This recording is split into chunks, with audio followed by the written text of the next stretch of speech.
Hi everyone, it's Tarnished Treasures, and many of you asked to see these button flowers that I made the other day. And I cannot take credit for this idea. I was actually given some a few years ago. They were awesome.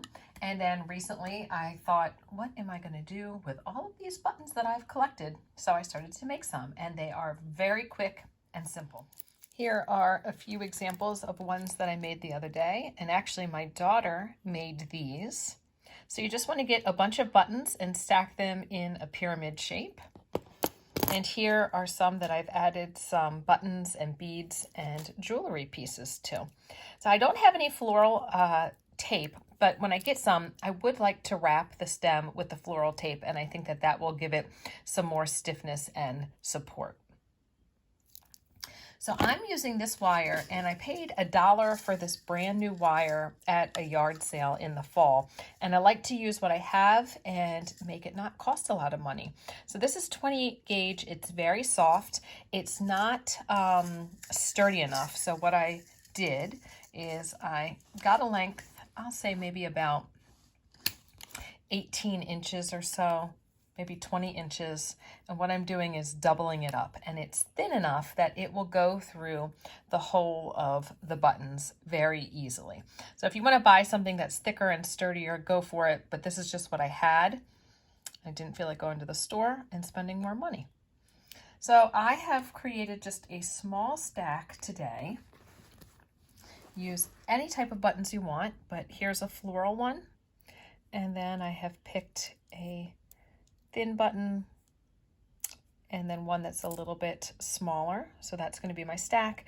And then I have this Aurora Borealis crystal that I would like to put on the top. You can go down from the top, you can go up from the bottom, through and then down. I've done them both ways, and this video is going to be longer than what it takes to actually do this. So just find a hole, put it through, and then I'm going to pull it through and just make sure I have a tail, because that'll be your stem. And then I've got my little crystal. And sometimes I don't close it tight enough here, so you could get some pliers. I just try and pinch it with my fingers and see if it's enough. Nope, I will have to get the pliers. If you have a thin wire like this and you can't pinch it enough, then I would just cut it. And then instead of having it bent in half, it would just be 2 wires. So I think that's what I'm going to do, is just cut that little end off. There we go. All right, and then I'm just going to pick the opposite side of the buttonhole to go down.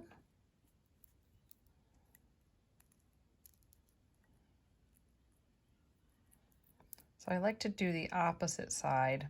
I feel like that stacks nicely when you have the 4 holes versus 2 holes in a button.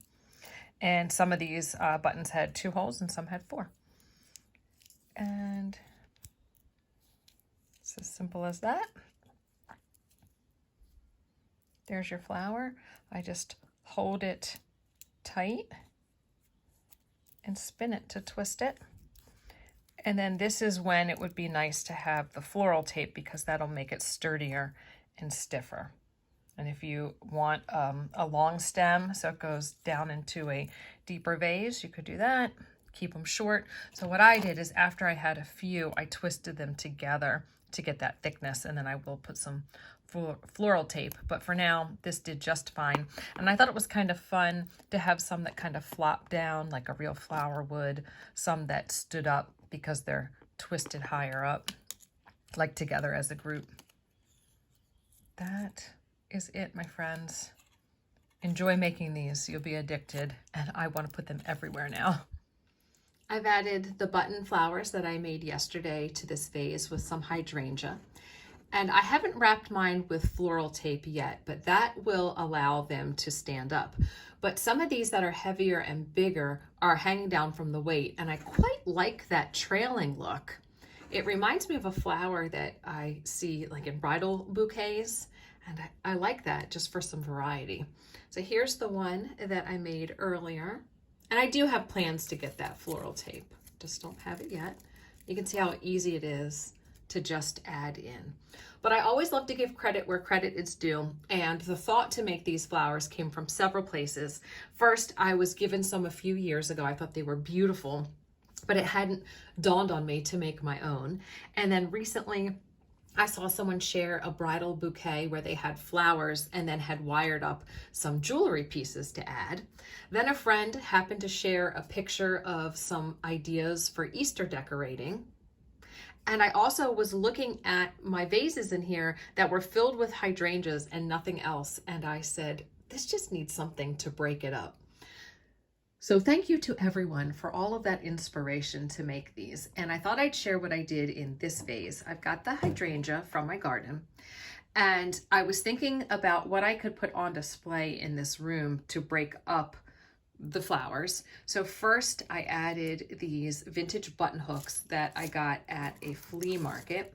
So I've just put 3 that have a very similar feeling with just this like curved, smooth domed top in the side. Then I put in a few of these button flowers, and I just love the asymmetry but balance of it and the unique textures and colors, just for something different that fits that shabby chic look that I love in this room. So thanks for watching, and I hope you are busy watching some YouTube videos, preferably mine, and making some button flowers. I'll see you all in another video. Bye.